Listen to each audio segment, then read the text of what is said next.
Hi Nayaah, it's Monday. Because this is my first video, I thought I'd do a brief introduction on who I am. So, my name is Jo and I look like this. Yeah, good introduction. Anyway, now I don't know exactly where you stand on the issue of this whole Twilight thing. I'm not sure whether you're like a Team Jacob person or a Team Edward person, so I thought maybe I'd tell you how I feel about it. I'm not really a huge Twilight fan. I mean, I read the books, but the films, they're bad. They're really bad. So I thought I'd give you my unique view on how I see the Twilight books. Well, I'm just going to do Twilight today because that's the shortest one and it's quite easy. So yeah, welcome to the story of Twilight. Twilight starts with an introduction of the main character, Bella. Bella used to live in Arizona with her mum, but now she's moved to Forks in Washington to live with her dad.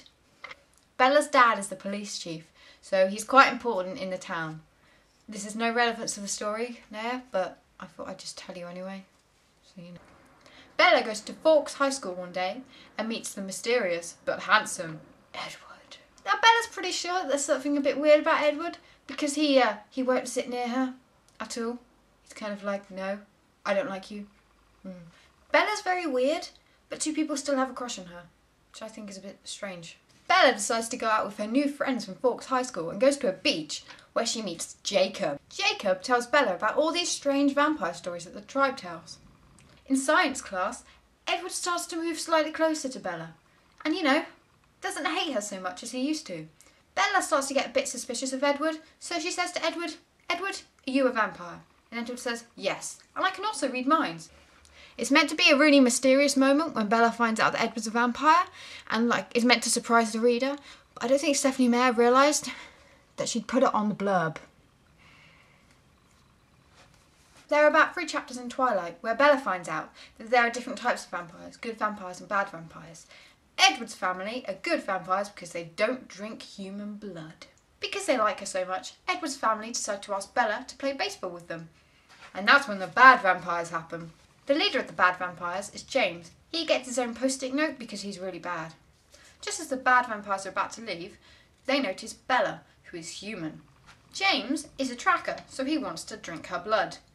Edward manages to scare James off, but James wants to track Bella, so Edward has to protect her. Edward wants to take Bella away, but Bella says no because James will track her dad and then her dad will die. And that's not good for Bella. So she does this fancy thing where she tells her dad that she's going home to live with her mum because she hates Forks, etc, etc.